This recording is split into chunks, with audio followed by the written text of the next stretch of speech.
Okay, the time is 6 o'clock, and I call to order the August Council Workshop meeting. We will begin with the Pledge of Allegiance. Please rise. I pledge allegiance to the flag of the United States of America and to the republic for which it stands, one nation, under God, indivisible, with liberty and justice for all. Next citizens to be heard. Hello? Nothing to say yet. Do we have anybody by Zoom? We do not. Okay, we'll move on. Meeting minutes. Is there a motion to review and approve the July 6, 2022 workshop meeting minutes? I'll make the motion. Motion by Deputy Mayor Landis. Is there a second? Second. Second by Councilor Stubbe. I'll call the question. All those in favor, please indicate by saying aye. Aye. Those opposed say nay. Motion passes. On to my report, and we'll begin with the Borough Manager and an update on our 2022-2023 goals, which Council has in a spreadsheet, but you can give us the highlights.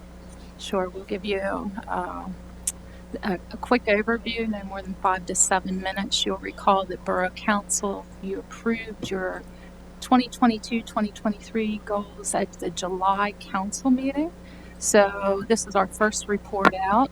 We expect to report out again December, the beginning of December. So just some of the highlights. Under sustainable community planning and economic development, land use, look at ways to activate underutilized public spaces to transition into pedestrian-centered spaces. You will find on tonight's agenda an action item for Council to consider, and that's an agreement with the Cumberland County for use of the Veterans Courtyard. So we were able to successfully get that completed relatively quickly once the request was made to the commissioners. More to come. I know that the mayor and deputy mayor will report out on that. Rental or quality of life, rental ordinance software. Review, set up, and implement the rental ordinance software. As you're well aware, our rental inspection program goes live September 1st. So our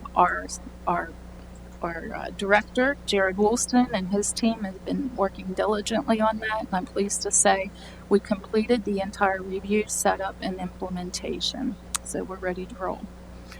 Establish a halfway house for returning citizens, working with the Cumberland County Reentry Coalition, and evaluate zoning. So far, Council issued a letter of support for the programming and a future facility on June 9th. In July, Chief Landis provided a letter of support endorsing the work of tomorrow's neighbors. We'll have to evaluate zoning as we go along. Economic development, support for Black-owned businesses. Council and the Truth and Reconciliation Commission supported a special events application by Hope Station for the August Back to School and pop-up shop that focused on minority-owned businesses. Was quite successful. We also, Councilor Perry, along with myself and Jared, recently met with Black-owned business entrepreneurs to discuss challenges and areas of need, potential mentoring programs, and events that could bring exposure to minority-owned businesses. Additional meetings are going to be scheduled. Another item under economic development, recruit food markets. Well, not necessarily a food market. Staff reached out to community stakeholders regarding potential for a community garden in the northwest quadrant of the borough. We also sought a grant through Bright Cities Healthy Babies Futures Grant and received $10,000 towards that initiative. So that's in the pipeline. ERCP focused heavily on transparency, increased social media users, currently analysis of current posts for engagement, and increasing use of video. And we're doing weekly highlights now of Carlisle's assets that seem to be popular. Consider increasing community engagement through existing or potentially additional resources. One of the things that I know Amy Barrier is working diligently on is planning direct recruitment initiatives to personally reach out to Borough residents. She wishes to pair that with training and career campaigns for water and wastewater training opportunities. Finance, including future budget proposals, a more look-forward inclusion of anticipated budget obligations of at least 3 years, more extensive understanding of future debt obligations, etc. So I'm pleased to say fiscal year 2023 budget development schedule was moved up by staff to allow more analysis, which will include a forward look into at least 3 years, taking into consideration capital needs, the operating debt impact that these capital needs will have on coming years. Staff has also been working to lay the groundwork to include multi-year projects into the 2023 budget document. Another item is evaluate parking lease structure and determine ways to improve utilization and efficiencies on existing lots. I know this is an area that our Director of Finance, Richard G. Day, and the Parking Supervisor, Stacy Hamilton, have been working diligently on. They conducted a parking study that's to actually conclude today, I believe. And next step is the analysis to determine usage throughout the day of our leased spaces. This information will be shared with the Climate Steering Committee and thereafter Climate Action Committee. Parks and Rec, continuing our collaborative work with the Kiwanis for the rebuild of the Fort Letort and the Cumberland Youth Cycling Development for the pump track at Valley Meadows. Kiwanis is currently raising funds for Fort Letort. And as far as Cumberland Youth Cycling Development, it's my understanding, and Andrea's, that they hit their fundraising goal of $250,000, and we're in the detailed design and permitting phase. Public safety, explore methods to increase and retain volunteers in the fire department. I know Chief O'Donnell will tell you that we're participating with Capital Region Recruitment and Retention Program. We also provided pool passes to the volunteers, and 13 families participated. Procure and implement a new records management system for the police. The manager's office is working with the police department. 4 vendors have been researched, demos held, and right now undergoing additional evaluation. Continuing fire safety education to citizens and emergency services. We're actually utilizing our social media platforms to deliver safety messages. In-person training has increased to provide fire safety education, and Chief O'Donnell would also tell you that they continue to provide smoke detectors to those residents in need. So anyone in need just needs to reach out to Chief O'Donnell. Public Works, determine number and location of borough properties with lead service lines and seek grant funding assistance. Staff met with Penvest in July of 2022 about potential funding, and we are currently researching the records and anticipate completing the inventory in summer of 2023. So I know there were additional goals, but I wanted to just provide the highlights today. Are there any questions or comments about the status thus far? Well, we're only a couple months into this, so I think it's a good progress so far, given the short period of time we've had. Does council want to continue to have these quarterly, or are you good with just the written update? And then we can always, if a council member is interested in having discussions quarterly at workshop, just give me a heads up and we can discuss particular items. Would that be okay, or do you prefer to have this just every quarter at the workshops? I'm fine with it. Just be Just written. written, and then you could focus on certain things of interest. Okay. Everybody's good with that. Yeah. So we just the spreadsheet's fantastic with the update. So we'll stick with that unless there's something of interest. Thank you, sir. Okay. Thank you. Thanks for the update. And it was a good segue into the next item, which I will pitch to the deputy mayor. Although we do have to, and I'm sure you'll thank the commissioners for this one and the borough manager and staff, but a lot of thanks goes to the deputy mayor for bringing this initiative forward. All yours. All right, great. Well, I'll start out with the motion. I will make the motion that Borough Council approve the execution of an agreement between Cumberland County and the Borough of Carlisle that shall permit the borough to place tables and chairs in the Veterans Courtyard area of real property owned by the county and located at 2 Courthouse Square, Carlisle. Permitted time frame shall be May 1st through October 15th of each calendar year, with both parties having the ability to terminate said agreement at any time upon providing written notice. Motion by the deputy mayor for the execution of the agreement between the county and the borough to permit tables and chairs at Veterans Courtyard. Is there a second? Second. Second by Councilor Stubbe. Any questions, comments? Just a quick question. So, with this agreement, would that mean this fall tables could be set up until October, or is this for starting next year, May 1st? I would like to see them tomorrow, but they might be there tomorrow. Okay. Yeah, so I thought I'd just give a couple comments before we vote. This has been one of my goals, which is a council goal for the duration of my time here, and so trying to find a way to not put a lot of additional funding into this. I was able to collect a lot of repurposed tables and chairs. Metal, can't be broken, hard to pick up and take away, but and they weren't in perfect order, so our public works folks helped clean them all up and give a paint refresh. So this goes along with our sustainability initiatives, looking at places that we can, first of all, also keep things financially sustainable and environmentally by having something that is already being used and isn't anymore, so that we could take ownership of it.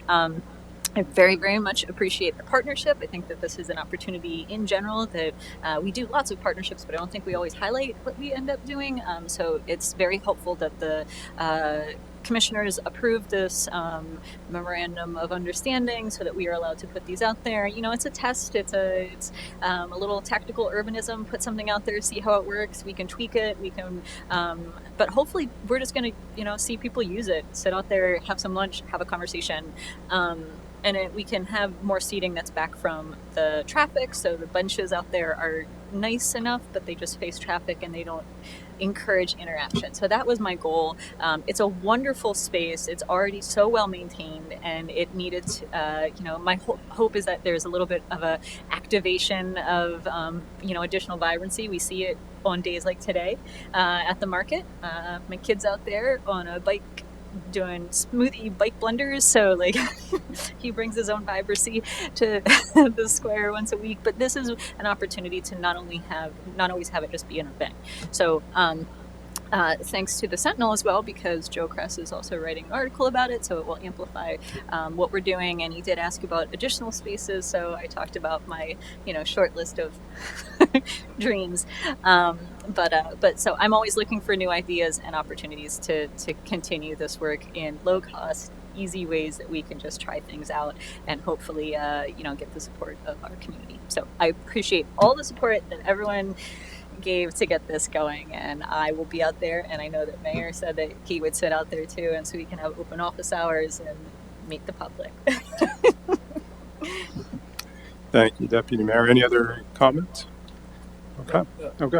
I just wanted to add, Mhm. I think everyone here knows, but I think the initiative to identify Church Street as a potential green alley is an adjacent area that kind of complements what we're starting here, and I'm cautiously optimistic I get funding from the county to do that, and if so, I think this would be a great start to what will hopefully be what we can call close to an entire block that we can open up to the public. And I think it's a great start. Thanks for all your work, Deputy Mayor. Thanks. Anything else? Okay, I'll call the question. All those in favor, please indicate by saying aye. Aye. Those opposed, say nay. The motion passes. Thank you again. Next, we've discussed the strategic planning we'll be doing, and we now have a contract to approve with Ralph Tellis. I'll make a motion The council approve the execution of a contract with Raftellus for strategic planning consulting services to facilitate and lead a community-informed strategic planning process at a not-to-exceed fee of $88,000. Is there a second? Second. Second by the Deputy Mayor. Any questions or comments? Seeing none, I'll call the question. All those in favor, please indicate by saying aye. Aye. Those opposed say nay. Motion passes. That completes my report. Move on to Budget and Finance. Thank you, Mr. Mayor. I have one item this evening. I move that Borough Council consider extending the borough's cleaning contract with R&D Cleaning Services, LLC, for one additional year effective January 1st, 2023. Motion by Councilor Stubbe to extend the borough's cleaning contract. Is there a second? Second. Second by Councilor Crampsey. I'll call the. Sorry. Any questions, comments on this item? I'll call the question. All those in favor, please signify by saying aye. Aye. Those opposed say nay. Motion passes. And that concludes the Budget and Finance Committee report. Thank you. Economic Development. Thank you, Mr. Mayor. I have one item tonight. It's an action item. I'll make a motion that Borough Council may authorize the drafting and advertising of an ordinance to enter into an agreement by and between the Downtown Carlisle Association, DCA, and the Borough of Carlisle, retroactive to January 1st, 2022 through December 31st, 2022. It's a motion by Councilor Crampsey to authorize the drafting and advertising the ordinance for our annual agreement with DCA. Is there a second? Second. Second by Councilor Perry. Any comment? I'll call the question. All those in favor, please indicate by saying aye. Aye. Those opposed say nay. Motion passes. Next up, Sustainability and Community Planning. Thank you, Mr. Mayor. One item this evening. I move that Council direct the Borough Solicitor to draft and advertise an ordinance to vacate 7 streets and alleys, the 200 block of 8th Street and the 1300 block of Northwest Street. Council may also schedule a public hearing at 6:55 on October 13th to hear comments on the proposed street and alley vacation. Okay, thank you. It seems odd, right? Yeah, it's a little but bit that's odd. what it is. There's a motion by Councilor Hicks to authorize the solicitor to draft and advertise the vacation of 7 streets and alleys, along with a public hearing at 6:55 on October 13th, 2022. Is there a second? Second. Second by Deputy Mayor Landis. Any comment?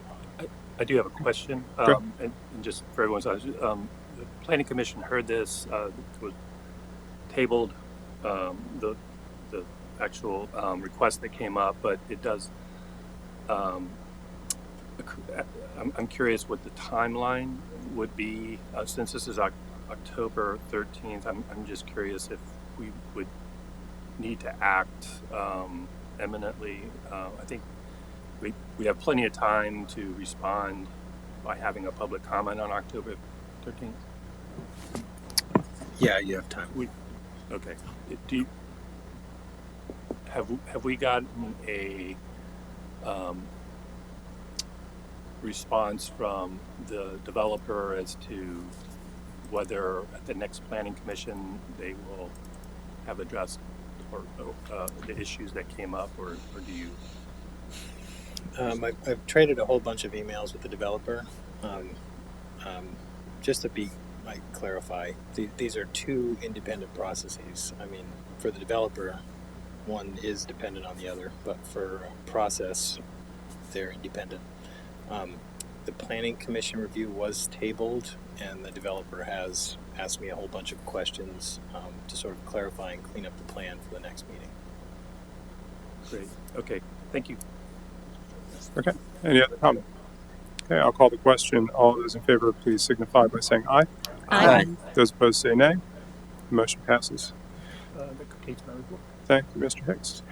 Next, public safety. I move that council approve a special event request submitted by Timekeeper Tours, 48 West High Street, to conduct guided walking tours through the old graveyard as outlined in the submitted special event application, and waiving Section 95-4, closing the graveyard during non-daylight hours.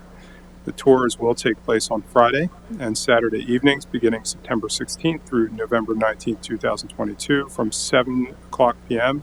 to 11:30 p.m.